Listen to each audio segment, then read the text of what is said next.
하나님 말씀을 받겠습니다. 여호수아 3장 1절에서 8절까지 말씀. 또 여호수아가 아침에 일찍이 일어나서 그와 모든 이스라엘 자손들과 더불어 시딤에서 떠나 요단에 이르러 건너가기 전에 거기서 유숙하니라. 사흘 후에 관리들이 진정으로 두루 다니며 백성에게 명령하여 이르되 너희는 레위 사람 제사장들이 너희 하나님 여호와의 언약궤 매는 것을 보거든 너희가 있는 곳을 떠나 그 뒤를 따르라.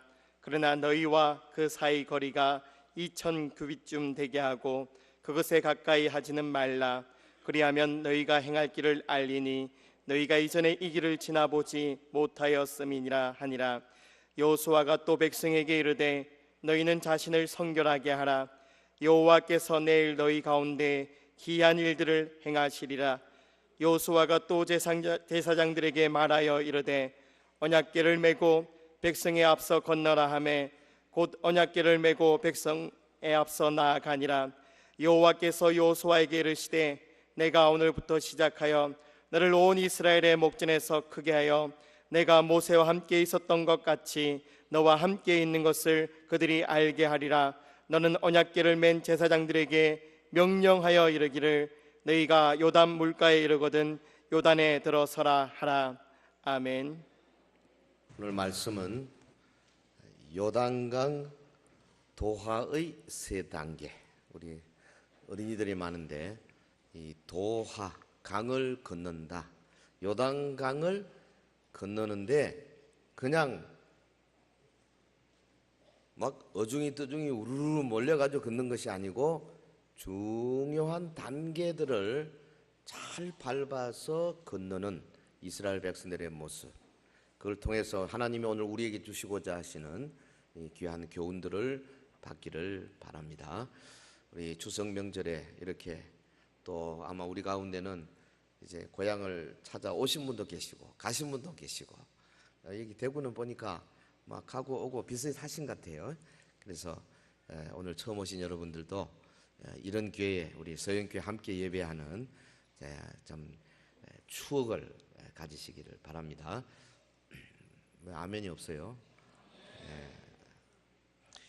광야 40년의 방랑 생활을 마친 이스라엘, 지금 이제 가나안 땅으로 들어가기 위해서 반드시 요단강이 있습니다. 요단강이 저 북쪽 헬몬에서 내려오는 물을 받아가지고 갈릴리 호수가 생기고 그 호수에서부터 밑에 사해까지 쭉 일직선으로 강이 있지 않습니까? 그게 요단강이에요.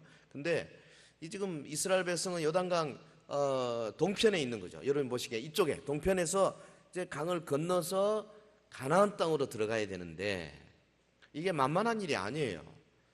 강물이 불어가지고 그때 모맥 시기에 굉장히 건너기 힘든 때입니다. 한 20m 내지 30m의 폭이죠. 지금은 가보면 요단강이 뭐 꼭 쫄쫄쫄쫄 흐르는 하수도 같아요. 지금은. 왜냐하면 관계 사업 때문에 위에서 물을 다 뺏쓰고 별로 없는데 그 당시만 해도 물이 도도히 흘러서 그냥은 건널 수가 없지 않습니까? 근데 이 요단강 도하 사건이 사실은 이스라엘 백성들의 역사의 큰 분기점, 몇 안 되는 그런 큰 역사 분기점 중에 하나거든요. 중요한 사건입니다. 그 사건을 놓고 하나님께서 여호수아가 이스라엘 백성에게 여러 가지로 준비를 시키고 명령을 하고 있어요. 그것이 오늘 본문의 말씀입니다. 모세를 이어서 이스라엘의 새로운 영도자가 된 여호수아, 처음 이제 바톤을 받아가지고 하나님의 말씀, 하나님의 명령을 받아서 이제 요단을 건너서 가나안에 가서 정복하는 전쟁을 일으켜야 되는데 여호수아가 제일 먼저 가나안 공략 첫 지점을 여리고로 꼽은 거죠. 그러니까 이 요단강 여리고 옆에 있는 이 요단강 동편 쪽으로 왔지 않습니까? 그래서 이제 강을 건너서 공격을 해야 되는데 당시에 여호수아가 있던 곳이 시딤입니다. 시딤에서 한 12km 떨어진 곳으로 좀 이동해 온 거죠. 그 요단강가에 3일간 유숙을 했어요.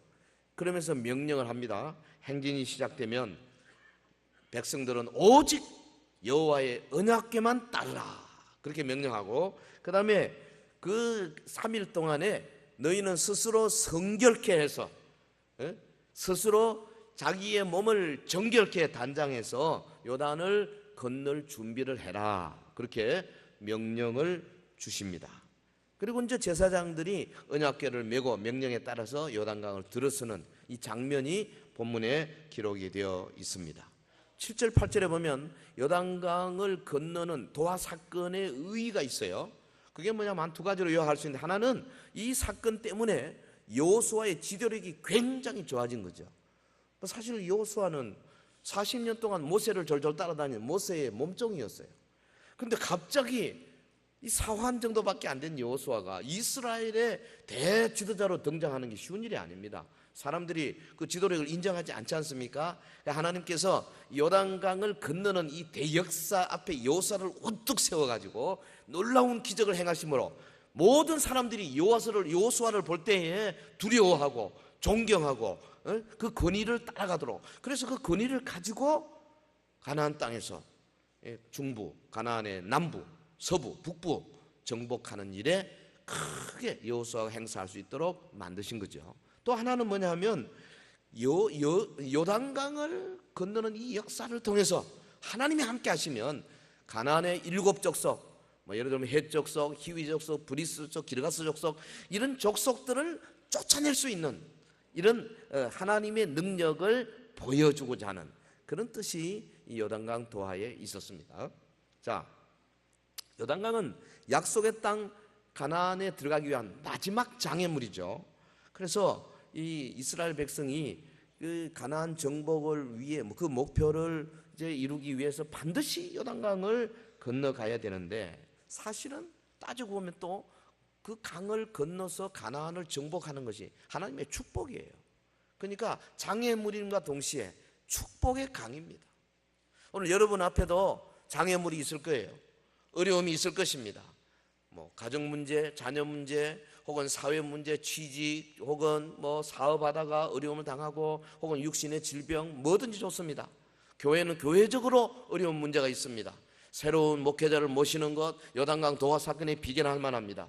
여러분, 교회가 큰 프로젝트를 하고 사도행전이 보여주는 바로 그 일은 나가는 이런 것도 요단강 도하의 사건과 비교할 수 있어요. 이런 사건을 놓고 우리가 어떻게 해야 되느냐? 하나님은 이스라엘을 어떻게 다루셨는가? 본문 첫 번째 보면 저들이 강 앞에서 사흘간 유숙했다 그랬어요. 사흘간. 사흘. 1절 볼까요? 또 여호수아가 아침에 일찍 일어나서 그와 모든 이스라엘 자손들과 더불어 시딤에서 떠나 요단에 이르러 건너가기 전에 거기서 유숙하니라. 2절, 사흘 후에 관리들이 진중으로 두루다니며, 이게 사흘 동안 요단 강가에서 준비한 거죠. 다르게 표현하면 하나님의 때를 기다린 것입니다. 같이 해볼까요? 하나님의 때를 기다려라. 여기 1절에 시딤에서 떠나 요단에 이르러, 사실 사흘 기다리는 것이 상당히 의외입니다. 왜냐하면 시딤에서 떠나 요단에 이르는 이 이스라엘 백성들이 마음속에 막 감격이 있고 감동이 있고, 하루빨리 이 요단강을 건너서 약속의 땅을 정복해야 되겠다 있는데 사흘씩 기다릴 필요가 없거든요. 요단강이 무슨 홍해처럼 넓은 것도 아니고 그 조그마한 강인데 건널 수 있어요. 뗏목을 하든지 부교를 놓든지 그러면 되죠. 그런데 무조건 기다렸어요. 여기 시딤에서 떠나 동사는 히브리 말로 나사거든요. 나사는 들어 올린다. 그래서 사실은 천막에 말뚝을 들어 올리는, 말뚝을 빼는 겁니다. 유목민들이기 때문에 천막 쳐놨다가 말뚝을 빼는 것은 뭐 하는 겁니까? 이동하는, 여행하는 거죠. 떠나는 거죠. 나사. 옛날에 히브리어 저도 공부할 때 이게 외워지질 않는 거죠. 나사 뜻이 들어 올리는 거거든요. 그래서 어떻게 외우냐면 저는 이렇게 나사 있죠. 우리 일본말로 내지. 나사를 돌리면 이게 들어 올리지거든요. 그래서 나사로 들어 올린다. 요래 외웠어요. 말도 안 되죠. 근데 이런 게 한 몇백 개 외워지니까 나중엔 머리가 잡탕이 돼가지고 더 이상 못하겠어요. 그래서 포기했습니다. 더 이상 이게 은혜가 안 돼요. 하나님의 말씀 묵상하는데 은혜가 안 된다고. 어찌됐든요, 참 이 성경 구절 하나하나가 매우 중요한 뜻이 있어요. 여러분, 시딤에서 떠나 요단에 이르러, 이 말이 갖고 있는, 이 함의하고 있는 그 깊은 뜻이 굉장합니다. 뭐냐, 이 지금 시딤에서 요단으로 옮기는 그 자체는 뭐냐면, 시딤이라는 장소가 의미하고 있는 그 죄악의 땅, 음란의 땅, 유혹의 땅, 거기서 떠나서 요단으로 가는 거거든요. 시딤이라는 곳이 뭐냐 하면, 과거에 이스라엘 백성과 그 모압 여인들과 음행한 장소예요, 여기가. 그러니까 하나님께서 막 그들을 많이 죽이셨습니다. 그러니까 시딤은 하나님께 불순종한 거역의 땅입니다. 시딤은 이방 여인과의 관계를 가진 음란의 땅입니다. 시딤은 더러운 우상 바알보를 섬긴 오염의 땅입니다. 시딤에서 떠나 요단으로 간다. 성경 기자가 이렇게 쓸 때 우리의 마음속에 저와 여러분에게 도전 주지 않습니까? 여러분, 더 큰 일을 하기 위해서, 교회적으로 큰 일, 나라적으로 큰 일, 한국교회적으로 큰 일을 하기 위해서 시딤에서 떠나 요단으로 가는 이 모습, 우리의 이 음란의 땅, 오염의 땅, 죄악의 땅, 불순종의 땅을 떠나는 그런 모습, 이런 거 우리에게 필요한 거예요. 그리고 나서 거기서 이제 준비하는 거죠. 마음을 정리하고 숨고르기를 하고, 이게 필요한 겁니다. 시딤에서 떠나 요단강으로 나가는 이스라엘 행렬은, 그러니까 단지 장소의 이동만이 아니죠.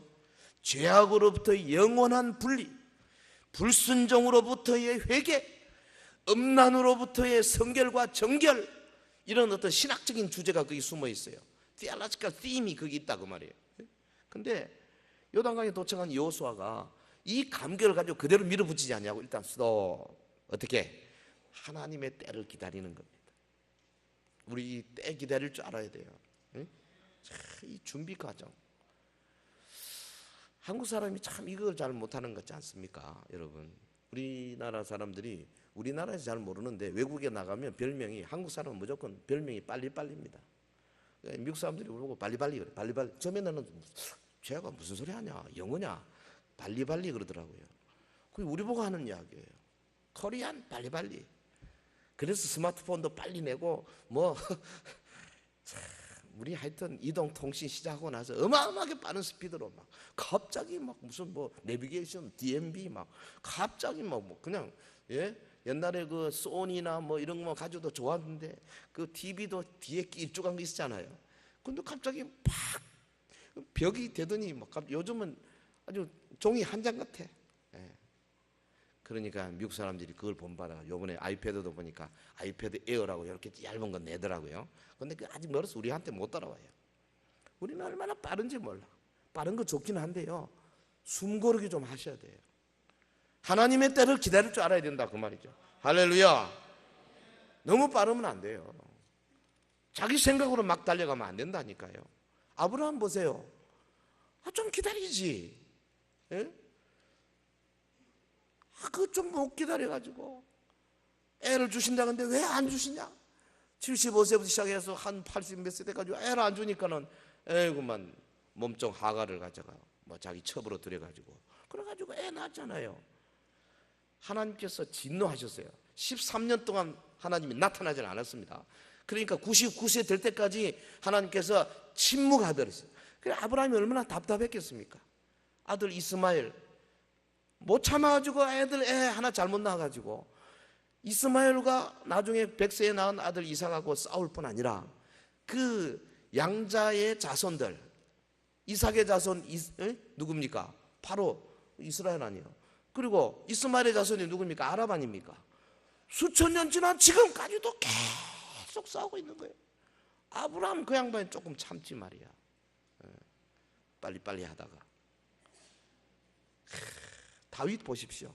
사무엘 선지자를 통해 가지고 그 나이 17살인가 젊은 나이에 너는 장차 이스라엘의 왕이 될 것이다.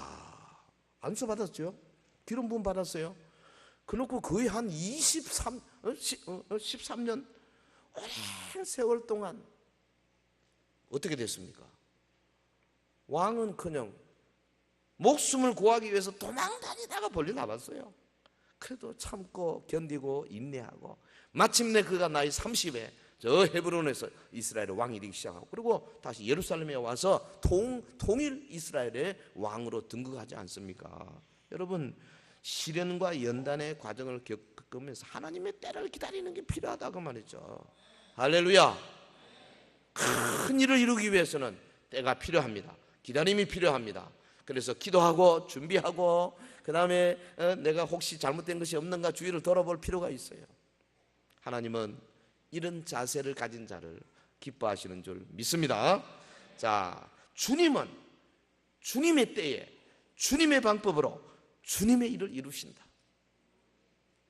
제가 그 홈페이지에 그 글에다 그렇게 썼습니다. 한번 따라 할까요?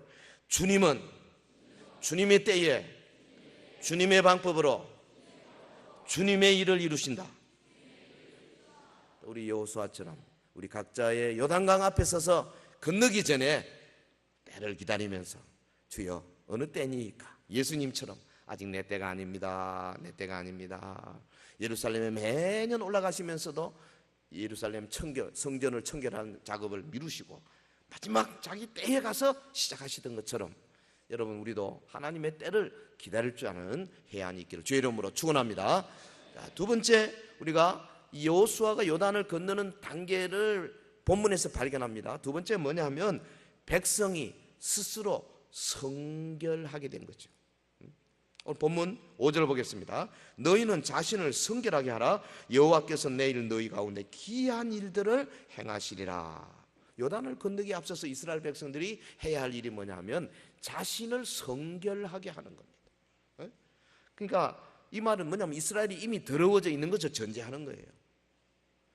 이스라엘이 참 광야 생활하면서도요 지저분한 일을 많이 했어요.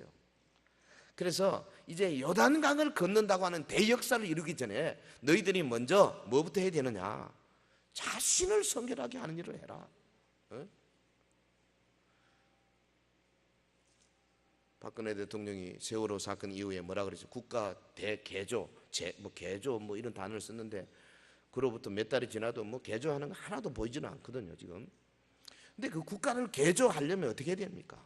먼저 그 일에 뛰어든 사람부터 자신을 성결하게 하는 게 중요하다고요. 할렐루야. 누가 누구를 해서 손가락질 하겠습니까? 쥐부터 깨끗하게 해야지. 그 이스라엘 백성이 요단을 건너서 가나안 땅을 정복하기 전에 먼저 자신을 성결하게 하는 거, 이거 굉장히 중요한 목적이에요. 왜? 하나님이 이스라엘 백성을 부르신 이유가 뭡니까? 가나안을 정복하게 한 이유가 뭡니까? 이스라엘을 거룩한 백성으로 만들기 위한 거거든요. 만약에 거룩하지 않다면 가나안의 무슨 헷 족속이나 히위 족속이나 혹은 브리스 족속이나 기르가스 족속이나 블레셋이나 가나안 족속들과 다를 바가 뭐 있습니까? 똑같지. 오늘 교회부터 거룩해져야죠. 여러분 우리 서현 교회적으로 큰 일을 하기 전에 먼저 저는 우리가 거룩해진다 나는 생각합니다. 할렐루야. 예. 담임 목사님을 모시려면 물론 매일 기도하는 거 중요합니다. 해야죠. 그러나 그보다 먼저 해야 할 일은 우리 특별히 직분자들, 앞서 있는 분들, 교회 리더들이 자신을 거룩하게 하는 일에 먼저 하십시오. 그래서 이건 내가 아무리 노력해도 되는 게 아니에요. 하나님이 길을 열어주셔야 되는 겁니다. 하나님이 요단강물을 끊어주셔야 건너갈 수 있다니까요. 그러기 위해서는 우리가 뭐 해야 되느냐? 나를 거룩하게 해야 돼요. 부교 만들고 뗏목 만드는데 너무 바쁘지 마시라고. 나를 거룩하게 하는 게 중요한 거예요. 자신을 성결하게 하라. 주님은 자기 백성에게 그렇게 말씀하지 않습니까? 내가 거룩하니 너희도 거룩할지어다. 레위기 11장 45절의 말씀. 내가 거룩하니 너희도 거룩할지어다. 근데 이것은 인간 스스로 노력에 의해서 도달할 수 있는 그런 경지가 아닙니다. 우리가 뭐 노력해서 거룩하게 되는 거 아니에요. 사실은 하나님의 거룩, 거기에 우리가 몰입해야 합니다. 예수 그리스도의 영, 곧 성령께서 오셔서 그리스도의 보혈을 우리에게 적용해 주셔야 돼요. 할렐루야. 그냥 피를 막 쏟아부어 주셔야 돼요. 그래가지고 그 피로 깨끗한 바다. 그 우리 신약의 성도들은 구약 성도들보다 월등 유리합니다. 우리는 그리스도의 십자가 보혈을 얼마든지 맛볼 수 있잖아요. 보혈에 의지해서 우리가 하나님 앞에 무릎 꿇고 지성소로 나갈 수 있고 보혈에 의지해서 우리가 참 우리 몸, 마음, 우리 양심을 깨끗하게 해서 우리 속에 있는 죽은 행실로부터 다 걷어내고 정말 하나님을 섬길 수 있는 그런 능력을 받지 않습니까? 그러니까 이 본문에서 이스라엘 백성을 향한 거룩하라는 명령은 무슨 말이냐 하면 거룩하지 않은 세속적인 것에서부터 분리되라 그 말이죠. 세상의 가치관에서부터 바꿔라. 가치관을 바꿔라. 아마 오늘 우리에게 가장 필요한 것이 이거 같아요. 우리의 머릿속에 가치관을 바꿔야 됩니다.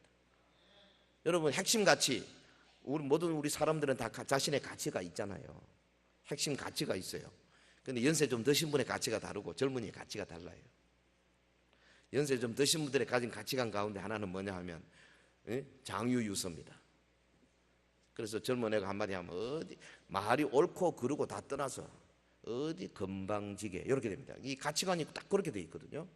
근데 젊은 애들은 물어보면 내가 왜 건방지냐고, 내 말이 잘못됐으면 문제가 되지만 내가 옳은 말 하면 그건 당연한 거 아니냐 이렇게 나와. 이 가치관이 달라서. 그래서 여러분 지금 이 30대 40대와 50대 60대 70대 투표하는 거 보면 완전히 성향이 다르잖아요. 이 가치관 때문에 그런 거예요. 그런데 이런 것은 세상적인 가치관이니까 별거 아니지만은 그러나 하나님의 말씀에 대한 가치관은 이거는 죽느냐 사느냐의 문제가 되는 겁니다. 여러분 오늘 우리 속에 세속적인 가치관, 세상적인 가치관을 몰아내고 오직 하나님의 말씀이 주는 가치관으로 무장하게 될 때 그게 거룩해지는 첫걸음이 되는 거죠. 아멘. 성도 여러분, 하나님의 백성이 영적 전투에 나가기 위해서는 먼저 자신을 거룩하게 하는 것이 정말 중요한 거예요. 그래야 큰 일을 이룰 수 있는 겁니다.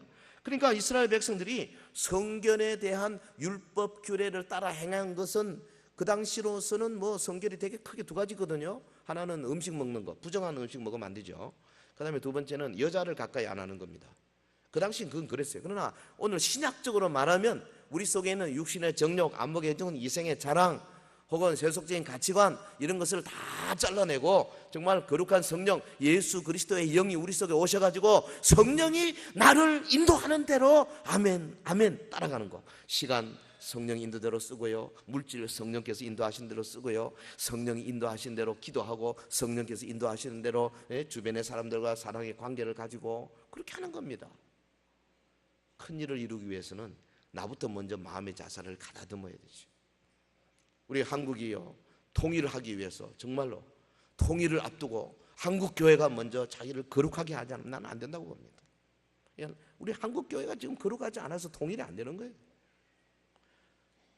여러분 개인적으로도 거대한 어떤 큰 일, 내 인간의 내 삶의 역사를 바꾸는 어떤 큰 일을 만날 때, 요단강을 만날 때 여러분 먼저 나를 거룩하게 하는 일에 앞장서십시오. 그래서 금식하고 기도하고 내가 정말 가지고 있는 여러 가지 가치관 중에 세속적인 게 뭔가 한번 잘라내 보십시오. 그때 놀라운 기적, 요단강이 갈라지는 기적이 일어날 줄로 믿습니다. 여기 보면은 출애굽기 19장 10절에 보면요, 너는 백성에게로 가서 오늘과 내일 그들을 성결하게 하며 그들에게 옷을 빨게 하고 준비하게 하여 셋째 날을 기다리게 하라. 우리 하나님은 큰 일을 앞두고는 꼭 성결을 강조해요. 이 경우는 뭐냐면 율법 받는 거거든요. 그러니까 어떤 말하자면은 거룩한 전쟁을 준비하는 문명에서도 거룩하게 되지만은 동시에 율법을 받기 위해서, 이 율법은 복 받는 겁니다. 하나님의 백성이 큰 복을 받기 위해서도 자신을 거룩하게 해야죠. 여러분 복 받기 싫어서 어디 있겠어요? 여러분의 가정에 하나님께서 하늘을 창을 여시고 복을 주시기 바랄 때 어떤 예를 들면 뭐 여러분 자녀가 뭐 중요한 사업을 시작한다든지 혹은 뭐 어떤 시험을 친다든지 작은 요단강들입니다. 그를 가르기 위해서 하나님께서 갈라주시기 위해서 먼저 가정을 깨끗하게 하십시오. 그리고 준비하십시오. 하나님 앞에 자신을 헌신하십시오. 그럴 때 역사가 일어나게 된다 그 말이에요. 주님은 이스라엘 백성에게 요구하셨던 성결을 지금도 우리에게 요구하고 계세요. 신약의 성도들은 내주하시는 그리스도의 영을 따라서 거룩하게 살도록 요구를 받고 있습니다. 물론 평소에도 거룩하게 살아야 되지만은 그러나 요단강 앞에서 특별히 숨을 고르고 그다음에 자기 자신의 성결을 준비할 때에 하나님의 성령께서 말씀과 더불어 역사하실 줄로 믿습니다. 주님 주시는 복을 받기 위해서, 그리고 사탄과의 전쟁에서 이기기 위해서 자신을 성결하게 하는 것, 이러기 위해서요 우리가 먼저 거룩하신 하나님과 연합해야 된다는 거예요. 기억하십시오. 하나님의 능력, 선하심, 계획 다 있지만요, 우리가 부정하고 우리가 불경건하고 우리가 정결케 하지 않을 때 하나님의 계획이 멈춘다는 거 여러분 기억하십시오. 예수님이 나사렛 동네에 가셔가지고 그 기적도 행하시고 병도 고치시고 큰일을 하시려고 하셨어요 처음에. 근데 나사렛 사람들이 아이고 저거 요셉 아들이 아니냐, 우리 아는 사람이 아니냐, 저 동생 야고보 유다 시몬 우리가 다 알고 있지 않냐, 지가 뭔데 뭐 선지자니. 그래가지고 예수님의 말씀을 믿지 않았어요. 배척했습니다. 그랬더니 뭐라 그랬어요? 마태복음 13장 58절, 저희의 믿지 아니함을 인하여 거기서 많은 능력을 행치 아니하였다고 그랬어요. 준비돼야 됩니다. 그래서 사도 바울도 믿음의 아들 디모데에게 그렇게 말했잖아요. 네? 큰 집에는 금그릇 은그릇뿐 아니라 나무그릇 질그릇도 있고 귀하게 쓰는 것도 있고 천하게 쓰는 것도 있는데, 그러니까 누구든지 이런 것에서 자기를 깨끗하게 하면 귀히 쓰는 것이 된다. 우리가 평소에 거룩하게 자기를 정결하게 준비하고 있을 때 하나님이 귀하게 쓰실 줄로 믿습니다. 야고보 선생이 그렇게 말했습니다. 하나님을 가까이 하라, 그러면 너희를 가까이 하시리라. 죄인들아 손을 깨끗이 하라. 두 마음을 품은 자들아 마음을 성결하게 하라. 우리 주님은 거룩하신 분이세요. 여러분 입에서 나오는 말도요 아무 말을 하는 거 아닙니다. 야한 말 가능하면 하지 마십시오. 지저분한 농담도 가능하면 안 하는 게 좋습니다. 여러분 노래도 너무 세속적인 노래 가능하면 안 하면 좋아요. 성령께서요 우리 속에서 그 싫어하시는 것 같더라고요. 저는 지금은 잘 못 느끼는데 솔직히 처음 막 나이 29, 30에 성령의 부으심을 몇 번 받을 때는 트로트 못 부르겠더라고요. 조용필이 노래 그렇게 좋아했었는데 그것도 못 부르겠어요. 비틀즈 노래 좋아했습니다. 제가 못 부르겠어요. 오직 쉬운 노래, 내게 강 같은 평, 이거 뭐 사실 노래로 봐서는 수준이 좀 낮은 거죠. 그런데 그런 노래가 제일 좋은 거예요. 성령께서 기뻐하시는 거 그때 분명히 느꼈어요. 근데 조금 이제 세속화되고 뭐 이것저것 뭐 시달리고 뭐 솔직히 좀 약간 때가 묻고 오염되고 하면은 뭐 좀 막 그런 거 이렇게 들어도 별로 뭐 부담이 안 되잖아요. 성령 충만했을 때는요 버스에 탄 버스 기사가 트는 노래 못 듣겠어요. 그래서 버스 내렸어요. 걸어가겠다. 택시에 탔더니 택시 기사도 또 틀더라고. 택시도 내렸어요. 도저히 살 수가 없어. 막 미치겠더라.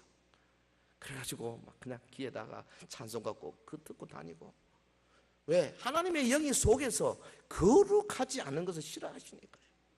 여러분 우리가 정말 보통 그렇게 뭐 매년 그렇게 살 수는 없죠. 하지만 가능한 한 그런 체험들을 많이 하시고 가능한 한 하나님이 기뻐하지 않은 그런 것들로부터 자기를 깨끗하게 하시는 우리 특별히 우리 어린이 여러분들 되시길 바랍니다. 할렐루야. 자, 하나 더 하겠습니다. 요단강을 건너는 세 번째 단계가 뭐냐? 언약궤를 메고 강으로 들어서는 겁니다. 이제는 본격적으로 믿음으로 나아가는 거죠. 본문 6절을 보겠습니다. 6절 같이 할까요? 시작.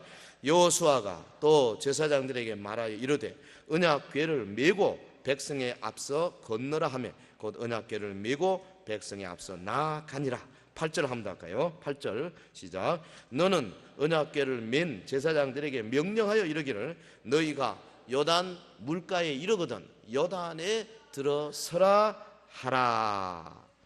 요단강 도하의 세 번째 단계입니다. 직접 언약궤를 메고 들어서는 거죠.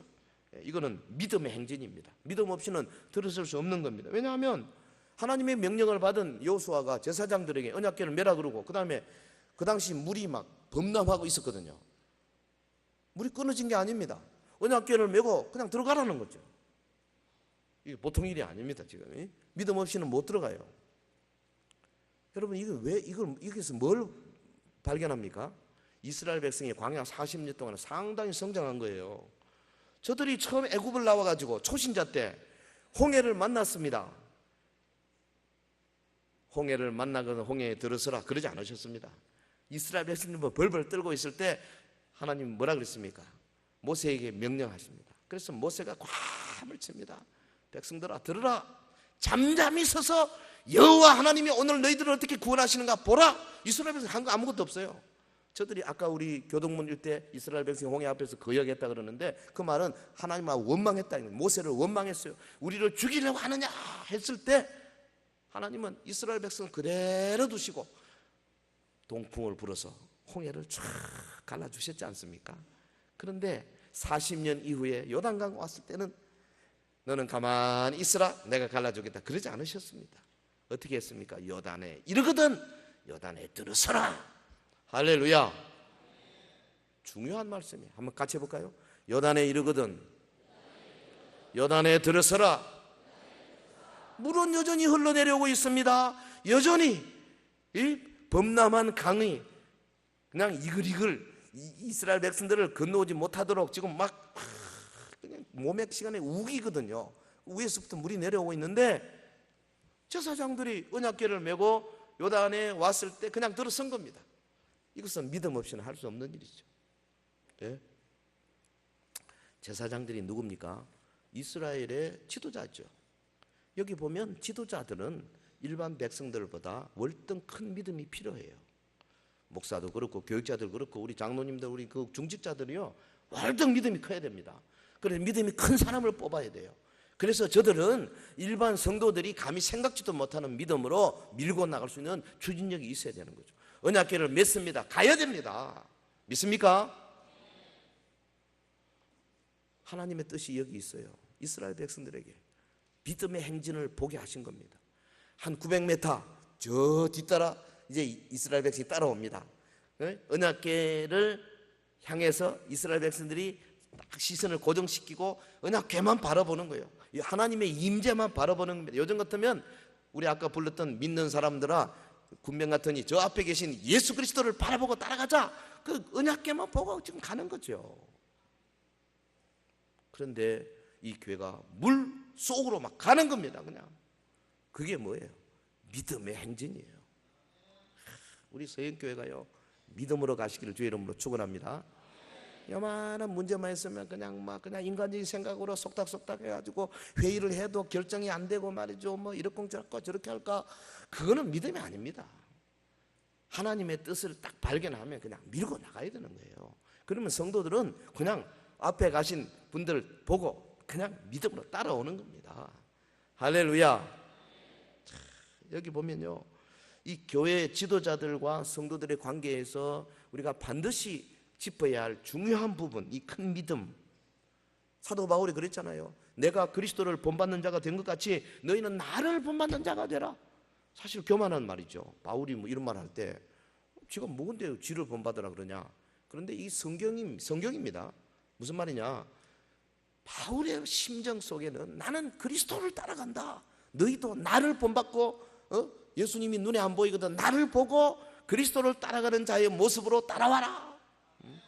할렐루야. 우린 차마 그 말 못하겠는데 바울은 그래 했어요. 그러니까 이 지도자들이 얼마나 큰 믿음이 필요한가 본문을 통해서 우리가 잘 알 수 있지 않습니까? 제사장들이 언약궤를 메고 도도히 흐르는 요단강 안으로 들어가는 장면 한번 그려보십시오. 그림을 한번 그려봐. 위에서 이 헬기를 띄워가지고 그것을 말이죠 동영상으로 찍었다고 생각해 보십시다. 예? 뒤따르는 백성들은 언약궤만 보고 가는데 여기 지금 제사장들이요 강물에 발을 딱 들이기 시작하니까 하나님께서 강을 딱 끊어가지고 홍해는 이렇게 좌우로 갈랐지만 요단강은 그렇게 좌우로 가를 수는 없잖아요. 흘러내리는 물이니까 위에서 딱 끊어가지고 강물이 밑으로 싹 흘러가도록 그리고는 육지같이 건너도록 만드시잖아요. 그리고는 제사장들 하여금 너희는 강 한복판에 서 있어라.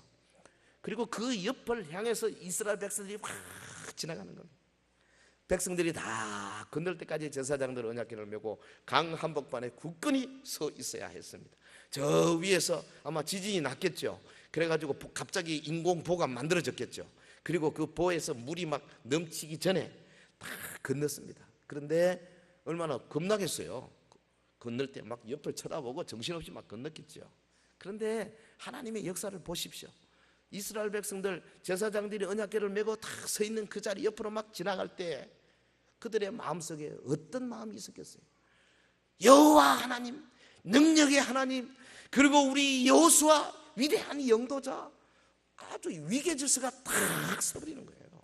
그래서 그 힘으로 여리고를 점령하고 아일성을 점령하고 가나안 서부, 남부, 북부를 점령하고 마침내 다윗 왕국을 이룰 기초를 세우지 않습니까? 할렐루야. 요단강 도하가 그렇게 엄청난 사건이다 그 말이죠. 여러분, 참 그들의 모습을 우리가 위에서 다 내려다본다고 생각하면은 이스라엘 백성이 과거에 애굽에서 종살이 하던 그 노예의 모습이 아닙니다. 이제는 그야말로 가나안의 7 족속을 집어삼킬 수 있는 이 강건한 군대의 모습으로 막 가나안을 향해서 돌진하는 모습 아니겠어요? 하나님은 이런 백성들을 원하신다고 말이에요. 가나안 정복의 첫 삽을 이렇게 위대하게 요단강 도하를 통해서 이루어낸 하나님의 모습. 여러분, 하나님이 세우신 주의 종을 중심으로 일치 단결해서 믿음으로 전진하면 위대한 역사를 이루게 될 줄로 믿습니다. 말씀을 맺겠습니다. 우리 모두가 다 지금 저 요단강 넘어 가나안 땅에 진군하고 있는 그리스도의 군사들 아닙니까? 우리는 지금 이스라엘의 요단강 도하 사건에서 중요한 교훈을 얻습니다. 첫째로, 가는 길에 장애물이나 위기를 만날 때 하나님의 때를 기다릴 줄 아는, 숨을 고를 줄 아는 그런 사람이 여유가 필요해요. 두 번째, 그 엄청난 일을 앞두고 자기를 거룩하게 하는 것이 무엇보다 중요해요. 남 손가락질 하지 마세요. 자기부터 먼저 보십시오. 내 말, 내 행동, 내 시간 씀씀이, 내 돈 쓰는 거, 내 가정, 내 주변의 인물들, 관계들, 내가 하고 있는 일들 과연 얼마나 깨끗하고 얼마나 거룩하고 얼마나 몰래 카메라에서 다 들통났을 때 부끄럽지 않은 그런 삶을 살고 있는가 살펴보시라 그 말이죠. 그런 다음에 진군 나팔이 불지 않습니까? 그러면 이제 진군을 시작하면은 뒤도 돌아보지 아니하고 앞에 물이 있든지 없든지 믿음으로 막 진군에 나가는 겁니다. 할렐루야. 놀라운 일이 일어나기 시작할 것입니다. 예? 철조망 통과하는데 밑으로 안 되면, 위로 안 되면 옆으로 막 돌아서 갈 수 있잖아요. 하나님은 다 만들어주세요. 역사하십니다. 기적이 나타납니다. 표적이 나타납니다. 하나님의 인도하심이 있는 줄로 믿습니다. 이스라엘 백성이 여호수아를 중심으로 요단강 도하를 성공한 것처럼 우리 서현교회도 이제 곧 새로 오실 우리 목사님 모시고 다 함께 일치 단결해서 이 서현의 요단강을 성공적으로 도하는 그런 놀라운 역사를 이제 계속 이끌어내시기를 바라고, 지도자된 분들은 먼저 앞서가면서 성도들을 한 번 한 번 끌어당기고 또 뒤에서 밀어주고 연약한 자를 북돋아주고 우리 주변의 하이에나나 더러운 귀신들 혹은 사자나 맹수들이 울거리면서 이 뒤처지는 사람들을 잡아먹으려고 좀 우는 사자처럼 날뛰고 있지 않습니까? 그런 이 족속들 흑암의 세력에 뺏기지 않기 위해서 우리 구역, 이사의 구역이 털털 뭉쳐 단결해서 이제 한 사람 한 사람을 함께 스크럼 짜고 요단을 건너서 가나안으로 들어가게 되기를 주의 이름으로 축원합니다. 축원합니다. 네, 함께 기도하겠습니다.